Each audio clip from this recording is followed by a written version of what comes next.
नमस्कार, welcome to education therapy. दोस्तों, आज हम साइंस वन लाइनर की दूसरी वीडियो देखेंगे। इस सीरीज की सेकंड वीडियो है ये। कुछ इंपॉर्टेंट क्वेश्चंस हैं। चलिए स्टार्ट करते हैं। शुरू करने से पहले अगर आपने चैनल को सब्सक्राइब नहीं किया है तो प्लीज़ सब्सक्राइब कर लें। चलिए स्टार्ट करते हैं, प्रश्नों को देखते हैं। फर्स्ट क्वेश्चन देखिए आप यहाँ पे, जेट इंजन किस सिद्धांत पर कार्य करता है? तो रैखिक संवेग संरक्षण के सिद्धांत पे ये कार्य करता है। नेक्स्ट देखते हैं, साइकिल चालक को प्रारंभ में अधिक बल क्यों लगाना पड़ता है? चालक जड़त्व पर विजय पाने के कारण, मतलब विजय पाने का मतलब ये कि जो साइकिल है ना, वो जड़त्व मोमेंट ऑफ इनर्शिया होता है।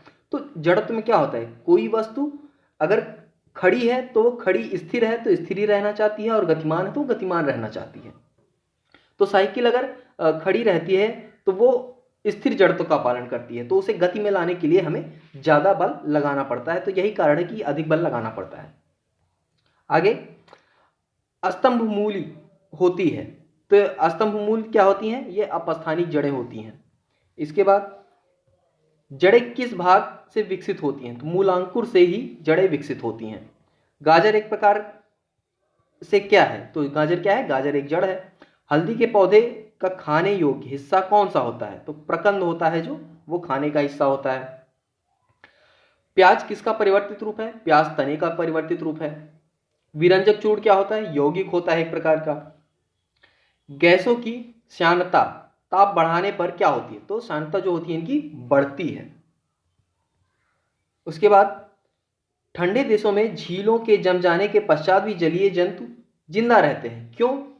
क्योंकि बर्फ के नीचे जल 4 डिग्री सेंटीग्रेड पर होता है। अब देखिए, जब बर्फ जम जाती है तो बर्फ क्या है? बर्फ ऊष्मा का कुचालक है। तो इसके बाद इस बर्फ के नीचे क्या है ना, ठंडी नहीं जा पाती, और पानी जिस तापमान पे रहता है उसी तापमान पे बरकरार रहता है, और इसी कारण जीव इसमें जिंदा रह पाते हैं। क्योंकि बर्फ जो है वो ऊपर के तापमान, ऊपर की ठंडी को पानी के अंदर नहीं जाने देती, और पानी की गर्मी को बाहर नहीं निकलने देती। ठीक है। इसके बाद अगला देखते हैं, यदि पृथ्वी पर वायुमंडल ना होता तो दिन की अवधि अधिक होती, वायुमंडल नहीं होता तो दिन की जो अवधि है ये बढ़ जाती।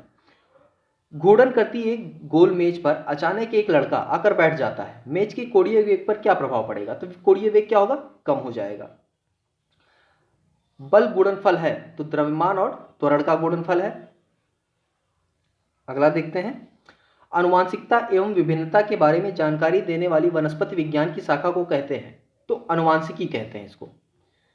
शून्य में स्वतंत्र रूप से गिरने वाली वस्तुओं की अवस्था का क्या होता है? इसमें त्वरण क्या होता है? समान त्वरण होता है। ठीक है। इसके बाद पदार्थ के संवेग और वेग के अनुपात से कौन सी भौतिक राशि प्राप्त होती है? तो द्रव्यमान प्राप्त होती है। इसके बाद शहद का प्रमुख घटक है। तो शहद का प्रमुख घटक क्या है? फ्रक्टोज। मानव शरीर में विटामिन ए संचित रहता है। तो कहाँ संचित रहता है? यकृत में, यानी लीवर में। विटामिन सी का सबसे उच्चतम स्रोत है आंवला। इसके बाद हृदय की धड़कन नियंत्रित करने के लिए निम्न में से कौन सा खनिज आवश्यक है? तो पोटेशियम आवश्यक है। पालक के पत्तों में किसकी मात्रा सबसे अधिक होती है? तो पालक के पत्तों में लोहा अधिक होता है। इसलिए कहते हैं, डॉक्टर रिकमेंड करते हैं या लोग कहते हैं ना कि पालक खाना चाहिए ताकि लोहा शरीर में बढ़े, आयरन की मात्रा बढ़े।